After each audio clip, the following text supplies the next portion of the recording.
एक नई यात्रा की शुरुआत। जेक न्यूरोट्रेडर स्मिथ बहुत ही रोचक विषय में अपना करियर बनाना चाहता था, मानव मस्तिष्क और उसके आचरण को समझना। वह न्यूरोसाइंस में उत्कृष्ट प्रदर्शन कर रहा था और स्नातक की पढ़ाई पूरी करने के बाद अपनी रुचि का अनुसरण करना चाहता था। जेक को वित्तीय बाजारों में निर्णय लेने वाले लोगों की भावनात्मक गलतियों के अध्ययन से बहुत रोचक लगा। उसने सोचा कि मानव मस्तिष्क के काम करने के तरीकों को समझते हुए ऐसी व्यापारिक रणनीतियां विकसित की जा सकती हैं जो लोगों की भावनात्मक कमजोरियों से फायदा उठाती हों। इसलिए उसने अर्थशास्त्र के उन शोधों का अध्ययन किया जिनमें मानव व्यवहार पर ध्यान दिया गया था। उसने पाया कि लोग सीधे सादे तर्क से ज्यादा भावनाओं और त्वरित निर्णयों से प्रभावित होते हैं। जेक को इस खोज से बहुत उत्साह मिला और वह इस ज्ञान को व्यावहारिक रूप देने के लिए उत्सुक हो गया।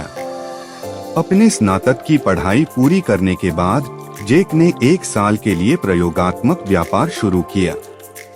इस दौरान उसने अपनी नई व्यापारिक रणनीति का परीक्षण शुरू किया। वह मार्केट में उतार चढ़ाव का अनुभव करने लगा और अपने भावनात्मक प्रतिक्रियाओं को समझने लगा। जेक ने एहसास किया कि व्यापार करते समय उसकी भावनाएं बहुत तेजी से बदलती थीं। जब उसका व्यापार नुकसान में चला जाता था तो वह निराश हो जाता था और गुस्से में गलत फैसले लेने लगता था। कभी कभी उसे इतना उत्साह हो जाता था कि वह जोखिम भरे कारोबारों में भाग लेने लगता था। जेक ने यह समझ लिया कि उसकी सफलता के लिए अपनी भावनाओं को काबू में रखना बहुत जरूरी है। उसने एक डायरी शुरू की और अपने दिन प्रतिदिन के व्यापारों का विवरण लिखने लगा। इससे उसे अपने लेन देनों पर नजर रखने में मदद मिलती थी। धीरे धीरे जेक ने अपनी भावनाओं को समझना सीख लिया था और उन्हें काबू में रखना सीख गया था।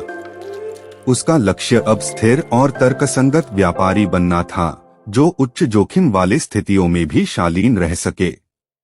प्रयोगात्मक अवधि में उसने अपने लक्ष्य की ओर एक कदम बढ़ा लिया था। इस प्रकार जेक ने अपनी नई यात्रा की शुरुआत की थी। वह अभी भी सीख रहा था, लेकिन धीरे धीरे अपने सपने को साकार करने की ओर बढ़ रहा था। उसके पास अभी 1 साल का अनुभव था और उसने अपने मार्ग में पहला कदम रख लिया था। आगे की यात्रा में क्या अनुभव होते हैं, इसका जवाब समय ही देगा।